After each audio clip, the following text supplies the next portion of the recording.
আজকে বানাবো আমি চাউমিন। তার জন্য লাগবে বাঁধাকপি, ফুলকপি, মটরশুঁটি এবং চিনি, চানাচুর, আর এখানে ধনেপাতা, লঙ্কা, জিরে, লবণ আর 2টো ডিম। এবার আমি একটা কড়াই নিলাম এবং কড়াইটা গ্যাসের মধ্যে বসিয়ে গ্যাসটা জ্বেলে দিলাম। জ্বেলার পর আমি পরিমাণ মতো ঠান্ডা জল দিয়ে দিলাম। এবার আপনাদের পরিমাণ মতন আপনারাও জলটা দিয়ে নেবেন। আমার এখানে 3 গ্লাসের মতো জল লাগলো।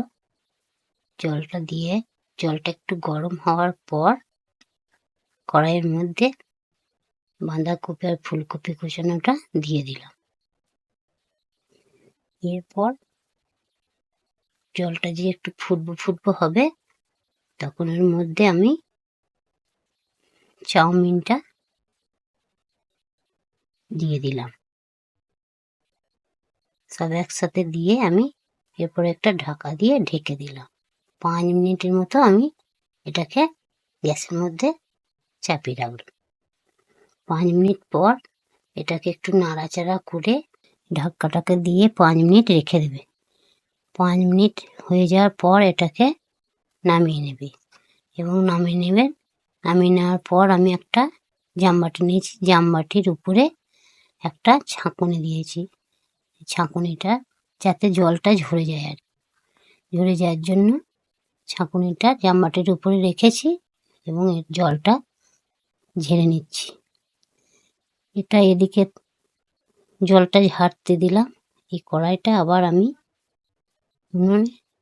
গ্যাসের মধ্যে কড়াইটা চাপিয়ে দেব এবং চাপিয়ে দিয়ে এই কড়াইটার মধ্যে অল্প পরিমাণে একটু তেল দেব।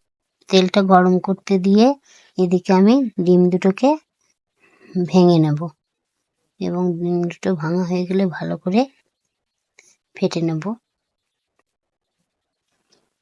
এরপর গরম হওয়া তেলটার মধ্যে আমি ডিমটা ঢেলে দেব এবং ডিমটা ভালোভাবে নাড়াচাড়া করব। এইভাবে নাড়াচাড়া করার পর ডিমটা যেই হয়ে আসবে, একটা অন্য পাত্রের মধ্যে আমি ঢেলে রেখে দেব। কড়াইটা আবার আমি গ্যাসের মধ্যে রেখে ওই কড়াই আবার অল্প পরিমাণের মতো তেল দিয়ে দিলাম। তেলটা গরম হয়ে আসলে এরপর আমি মশলাগুলো একে একে সব দিয়ে দেব।